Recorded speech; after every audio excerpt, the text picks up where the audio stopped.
मेवाड़ के शासक राणा सांगा पर विवादित बयान देने के कारण सपा सांसद रामजी लाल सुमन जो हैं वह विवादों में पड़ गए हैं। देखिए उनकी खूब जो है उनके खिलाफ खूब आवाज उठाई जा रही है।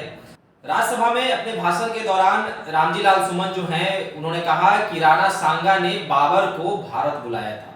इसके बाद इनके खिलाफ जो है वो आवाज गूंजने लगी। हर तरफ जो करनी सेना के जो लोग हैं वह इनके घर पे भी पहुंचे थे। कई तरह की तस्वीरें भी सामने आई। देखिए इस गंभीर मुद्दे पर बातचीत करने के लिए मेरे साथ क्षत्रिय सेवा महासंघ के राष्ट्रीय अध्यक्ष धर्मन सिंह राठौर जी हैं। धर्मन जी, कैसे देखते हैं इस मामले को? रामजी लाल सुमन जो हैं उनके बयान को पहले किस प्रकार देखते हैं? इस प्रकार का बयान उन्होंने राणा सांगा के बारे में दिया। देखिए, जिस तरह से एक जनप्रतिनिधि सपा के राज्यसभा सदस्य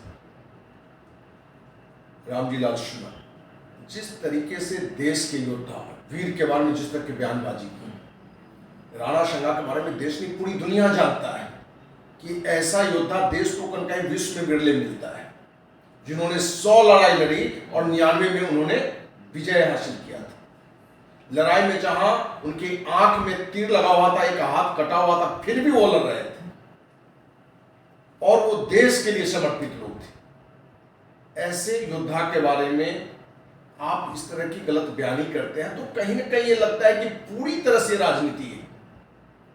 और हम इसको क्यों माने कि भाई रामजी लाल सुमन बोला है, सिर्फ ये कहीं ना कहीं लगता है कि एक रणनीति के तहत सपा सुप्रीमो अखिलेश यादव के इशारे पर ही ये खेल हुआ होगा, क्योंकि पूरे देश में अभी राजपूत समाज के जो महापुरुष हैं, वीर योद्धा हैं, उनको अपमानित करके अपनी राजनीति रोटी कैसे सेके जाए, कैसे वोट की राजनीति की जाए, ये सिर्फ सपा ही नहीं लगता है कि देश के हर राजनीतिक दल कर रहा है।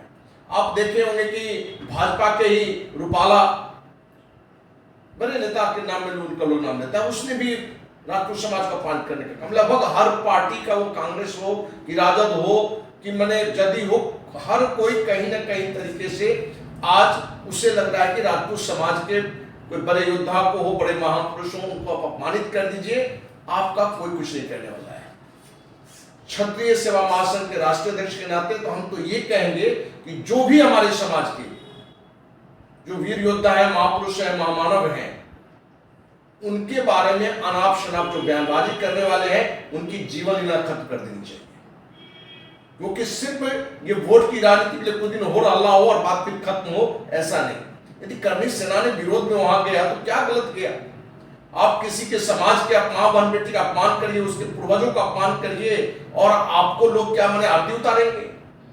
और करनी सेना के जो भी कार्यकर्ता वहां गए, हम तो कहेंगे कि पूरे हिंदू संगठन भी वहां गए और भी हिंदू संगठन के लोग भी थे वहां गए, और जिस तरीके से उसका विरोध माने लोकतांत्रिक तरीके से प्रयास किया। आप सबको जानकारी दें कि रामजी लाल सुमन के घर से जिस तरह से पत्थरबाजी की, उसमें आक्रोश में आके ये बड़ा रूप पकड़ा। जहां रामजी लाल सुमन को इसके लिए माफी मांगना चाहिए, सपा सुप्रीमो को माफी मांगना चाहिए, लेकिन कहीं कहीं गलत बयानी करते रहे। बाद में कहीं ना कहीं अखिलेश यादव को लगा कि लगता है कि ये गलत बयानी हमें भारी पड़ेगा, तो फिर उसने यू टर्न लिया और कुछ बयानबाजी में दिया कि हमारा कहीं से उद्देश्य नहीं है कि देश के जो योद्धा है और राणा सांगा के बारे में उन्होंने कहा, प्रशंसा भी उन्होंने की, अच्छी बात की। आप शुरुआत में ही माफी मांग लेते। तो हमें कहीं ना कहीं लग रहा है कि पूरे देश में एक मूल्यों की जो राजनीति होनी चाहिए थी, वो न होकर सिर्फ स्वार्थपरता और किसी भी समाज को, किसी भी समाज के महामानव को अपमानित करके हाईलाइट कैसे हो, सस्ती लोकप्रियता कैसे हासिल करें। आप देखते होंगे कि पूर्व में भी राज्यसभा में, लोकसभा में लोग इस तरह की गलत बयानी देते रहे हैं, लेकिन इन लोग पर जो कड़ी कार्रवाई नहीं हुआ, कड़ा सजा नहीं मिला।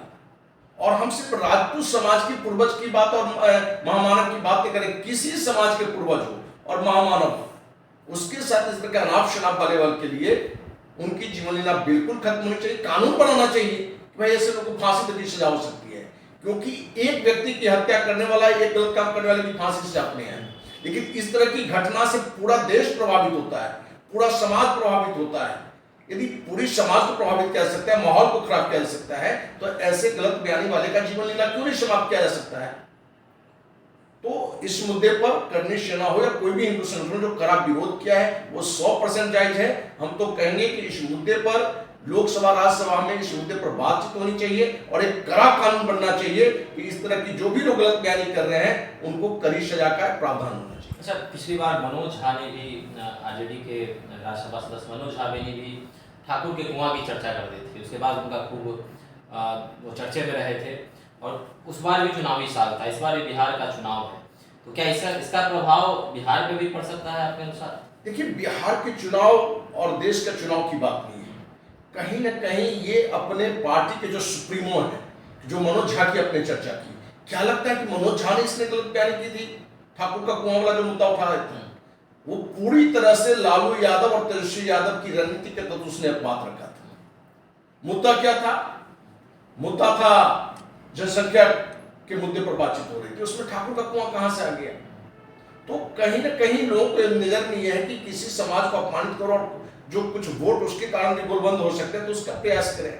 अभी जो रामजी लाल सुमन ने जो किया है वो क्या है? रामजी लाल सुमन का जो बयान है वो पूरी तरह से अखिलेश यादव की रणनीति के तहत किया गया है।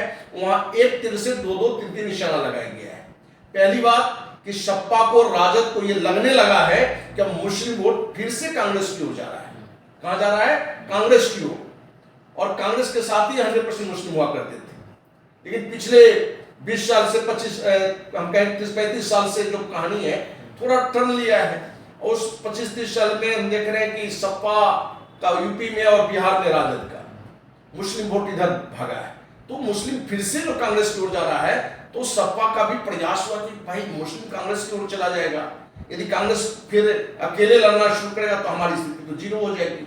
तो उस राजनीति को ठीक करने के लिए, मुस्लिम तुष्टीकरण के लिए इस तरह की गलत बयानी दिया गया है। और उसके लिए मिलता कौन है? तो राजपूत समाज के वीर योद्धा, राजपूत समाज के महामानव, राजपूत समाज के पूर्वज। तो कहीं ना कहीं राजपूत समाज को सोचना पड़ेगा, और सोचना पड़ेगा, जरूरत पड़ा तो सरकार कानून बनाए, नहीं तो लोग इस मुद्दे पर अपने हाथों में भी कानून को ले सकता है। क्योंकि माँ बहन बेटी के सम्मान की बात हो, समाज के महामानव की बात हो, वहां कोई समझौता नहीं होगा। कोई बने सिर्फ गीत गाने की बात नहीं होगी, कोई नैतिकता की बात नहीं होगी। भाई आप नैतिकता खोले और दूसरे से नैतिकता की उम्मीद करते हो, ये कहां से संभव है? इसलिए इस तरह की जो भी लोग करते हैं, हमें चाहिए कि लोकसभा राज्यसभा में ऐसा कानून बने कि भाई कोई भी महामानव है, कोई भी वीर योद्धा है, वो किसी भी समाज का हो, किसने आपको अधिकार दिया कि आप बड़े राज्यसभा में, बड़े मीडिया में, बड़े भीड़ में आप उसका अपमानित करें? तो क्या मां बहन बेटी और पूर्वजों का अपमानित करने वाले के लिए लोग मैंने हाथ पर हाथ जोड़ के बैठा रहेगा? इस पूरी घटना में हमें लगता है कि रामजी लाल सुमन को अभी कोई सजा नहीं मिला है। यदि इस पर एक्शन नहीं हुआ, रामजी लाल सुमन आके माफी नहीं मांगता है, एक बड़ी घटना की उम्मीद किया जा सकता है और उसके लिए उसको तैयार रहना चाहिए। और इसको कुछ राजनेता जो दलित का मन हवा देते हैं वो भी गलत है। अरे भाई, दलित हमारे लिए प्रशंसनीय है, सम्माननीय, कहां है उससे हमको दिक्कत है? पिछड़ा सब सम्माननीय है, पूरे देश के लोग एक समान है, कोई जाति कोई धर्म छोटा बड़ा नहीं है। तो एक व्यक्ति गंदा बोलता है, उसको यदि विरोध होता है तो आप उसको दलित से जोड़ लेते हैं। बहुत सारे चैनल, बहुत सारे नेता कि भाई दलित सांसद के घर पर हमला हुआ, माने अरे भाई दलित सांसद क्यों? आपको कर्मी उसको कहिए, शैतान कहिए, जो समाज को तोड़ने की बात कर रहा है, आप उसे दलित क्यों कह रहे हैं? दलित होना कोई तो गुनाह है क्या? थोड़े पाप है। हम दलित को सम्मान की नजर से देखते हैं, बराबरी की नजर से देखते हैं। तो जो भी रामजी लाल सुमन ने किया है उसके लिए कहीं से माफ नहीं किया जा सकता है। चलिए, तो क्षत्रिय सेवा महासंघ के राष्ट्रीय अध्यक्ष का कहना है कि अगर राजपूतों के योद्धाओं के बारे में इस प्रकार के बयान दिए जाएंगे तो उनसे, उस ऐसे इंसान से किसी प्रकार का कोई समझौता नहीं किया जाएगा। इस तरह से रामजी लाल सुमन ने बड़े राज्यसभा में जो है इस चीज़ की चर्चा कर दी और बाबर को लेकर एक बयान दे दिया, राणा संघा के बारे में एक बयान दे दिया। उन्होंने कहा कि बाबर के लिए जो है राणा संघा को बुलाया गया, राणा संघा ने जो है बाबर को भारत में बुलाया। और इसके बाद पूरी तरह से जो है मीडिया में यह खबर चली और अब राजपूत समाज के जो नेता हैं, जो समाज सेवी हैं, इसके खिलाफ आवाज उठा रहे हैं। तो आपको क्या लगता है, रामजी लाल सुमन को क्या सजा मिलनी चाहिए? आप भी हमारे साथ कमेंट सेक्शन में अपनी राय